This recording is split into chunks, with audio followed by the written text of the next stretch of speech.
Welcome class, and today you're back in Education by Spencer. We're learning about the business plan, and today we're going to focus on communication. Alright, let's just get right into it. Communication, process by which information is exchanged between individuals. Now, how many of y'all think that the manager or the teacher don't do anything? They just sit on their butts all day long. Well, you might have a perception.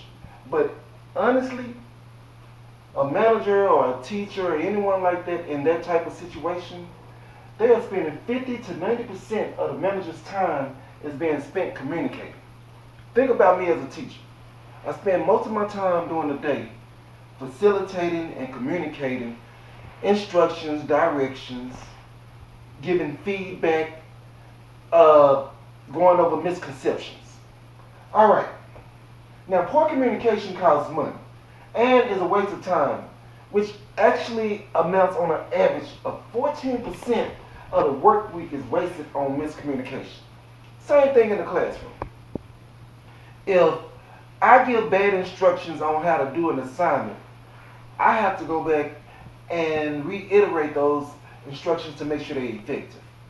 Same thing with a supervisor. The supervisor gives you a job duty or a job title to do, but does not give you the right or the correct or even the sufficient amount of communication that you need, then that supervisor or manager has to go back and reiterate or recommunicate what they're trying to do to make sure that it's effective. Okay, let's go to the next slide, please.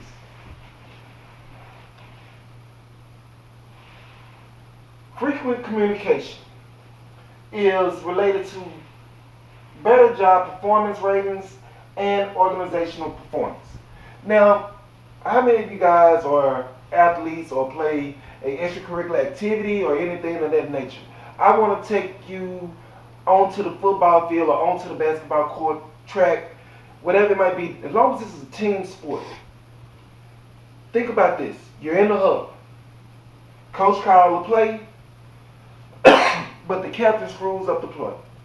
Coach calls a run up the middle, and the quarterback decides to call a pass. Miscommunication is not on the coach, but it's on the quarterback. Quarterback drops back, throw the ball 40 yards in the air, intercept it. It ended up because of poor communication skills on behalf of just one player, which was the quarterback. It caused a turnover for the whole team. Now you got to think about that when we apply that to business. If one person has bad communications, when we're trying to work as a team, it could affect the whole team. Okay? It could affect our performance, and it could affect our individual performance. Maybe if that quarterback would have called that running play, that running back could have ran the ball for 50 yards. Better individual performance. The team would have got a better overall performance because they would have moved the ball 50 yards instead of getting a turnover. Just want to give you that illustration to help you understand better about the frequent communication and how it's related to better job performance and better individual performance ratings. Okay, let's go to the next slide, please.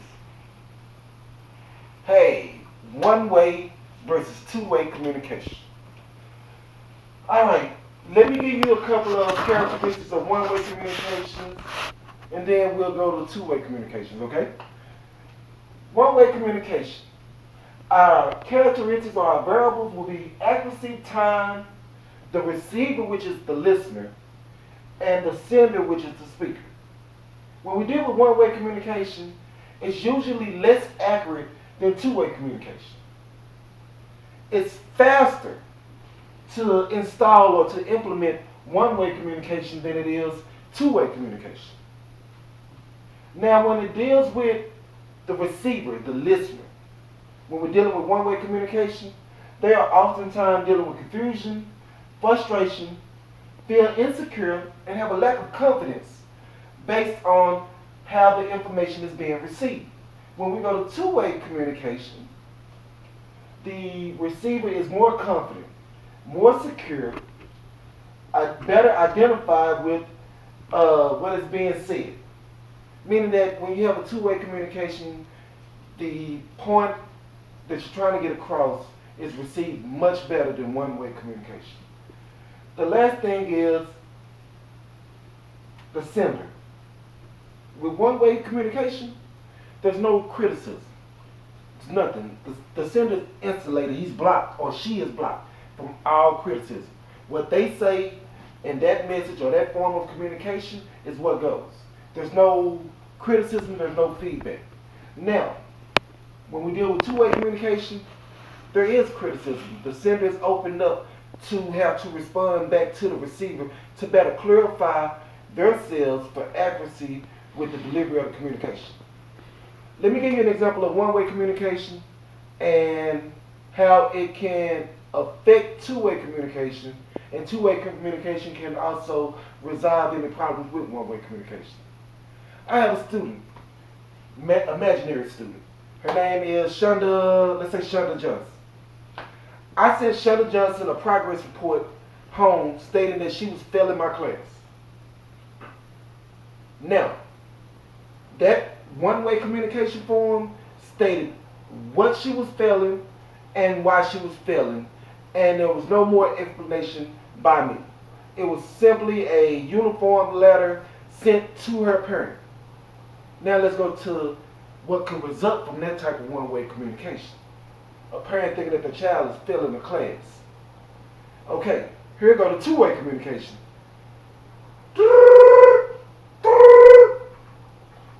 Class, hold up for a second. Let me get the phone. Hello, Mr. Spencer class. This is Miss Johnson. I'm calling you about Shonda. I'm her mother, and I want to know why my daughter is flunking your class. Oh, hold on, Miss Johnson. Sorry about that. Why am I getting this phone call? Why are you saying that she is failing the class? I received a letter in the mail, her progress report, and she's failing your class. And I need to know what's going on. Well, Ms. Johnson, I thank you for calling me. Most parents don't even give me the call back. I apologize for any miscommunication. Shonda is a great student. It's just that I feel like she's not reaching her full potential in my class. She's being less responsive. She's not participating. She's no longer being engaged in the collaborative activities that we're having. And I'm catching a little bit of attitude from Shonda as well. I'm having to tell her things more than one time. What? Shonda doing that? You know, I've been having the same problem at the house. I don't know what's wrong with that girl. I'm gonna talk to her when I get to the house because I ain't raised my daughter to be like this. Ms. Johnson, I believe you. I really do. I assumed that based off of the previous times we met. But I was calling you to just figure out, I'm glad you called me. I was sending the progress letter to see if we could resolve the situation before report cards come out. I know Shonda needs a good grade in this class to keep her average up. So whatever you could do on your end to help me out to get those grades up, I would appreciate it. And I'll tell you one other thing. Whatever assignments that she hasn't turned in, I will give her extra time to get it in if you're willing to work with me. Oh, okay, Mr. Spencer. I'm glad you cleared that up. I sure will have Shonda to get on that at work, and I bet you she'll have it in by the end of the week. And if she don't, I'm going to have my sides. Now, Mama Johnson, you know we can't have no balance over the phone. But I thank you for your time, and I look forward to getting some feedback from you, and I will definitely let you know when her grade is back up above passing. Thank you, Mr. Spencer. You have a great day. Thank you, Ms. Johnson. You do too. Yeah, that's a way of two-way communication. Did you see how the sender had to respond to criticism? Did you see how it took longer to establish the accuracy? And did you also see that the receiver went from being confused and having a lack of confidence to being more confident, having more faith in what I was trying to do with my message being sent home? Sometimes, all the time, two-way communication is the best. Now, one quick thing I want to ask you is, what do you think is the number one form of communication in today's business world? Give you 3 seconds. Yep, if you said text messages or emails, you were right. And you got to understand, when you email, you're dealing with writing communications. You want to make sure that you express yourself clearly, accurate, and that the receiver gets the message that you're trying to get across effectively. Okay, let's go to the next slide. Nonverbal communication. It is what you don't say. All right, this is like one of my favorite math problems that does not equal up to 100%. 55% of impersonal communication comes from nonverbal cues like facial expressions, body stance, tone of voice. And the craziest thing, because most people always assume that you're paying total attention to what they're saying, the words that are actually coming out their mouth. But to be honest with you, 7% of a receiver's comprehension of a message is based on the actual words that come out your mouth. So you're talking 100 miles an hour. That person that's listening to you are only getting 7% of the words coming out your mouth. They're too busy looking at your hands, your facial expressions, your stance, or even your tone of voice. And you have to take all of that into consideration when you're communicating in front of a group of people. Now, one of the biggest things that'll get you is 38% is based on paralanguage or the tone, the pace, and the volume of your speech. What do I mean by that? I'll give you one quick example. Let's use Tyreek, imaginary student. Tyreek is having some behavioral problems in class, and I am going to give you two examples of how I would handle it using these type of nonverbal communication. First of all, you'll see an extreme, and then the second example will be more of a less extreme. Tyreek, get your butt back in your seat. Leave that little girl alone. She don't want to talk to you. Sit down. I'm going to call your mother. I'm tired of you walking in and out of my class. Why are you late? Do y'all think Tyreek did anything that I asked? First of all, I gave 34 different directions in 3 sentences. Second of all, I was very loud. All Tyreek did was have a deer in the headlight look in his eyes. He froze up. He did not move to his seat. He did stop playing with the girl, but he did not correct the behavior the way I wanted him to correct it, or in a timely manner.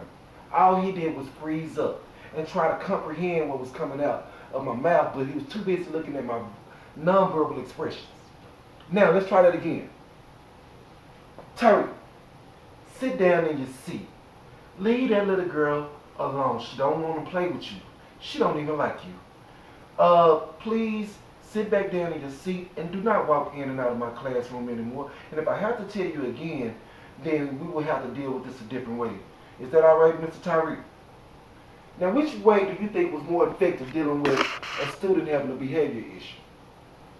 I'm going to tell you based off of my experience, controlling my tone, controlling my pace, and watching my body language has been more effective as a tool of communicating than ever yelling or loud talking or trying to be dominant in a conversation to think that I would win or get my point across. I'd like to thank y'all, and I hope that y'all take what I said today to heart, and I hope that you use it cognitively every day in your life. Thank you, and I look forward to seeing you at the next class session. Thank you.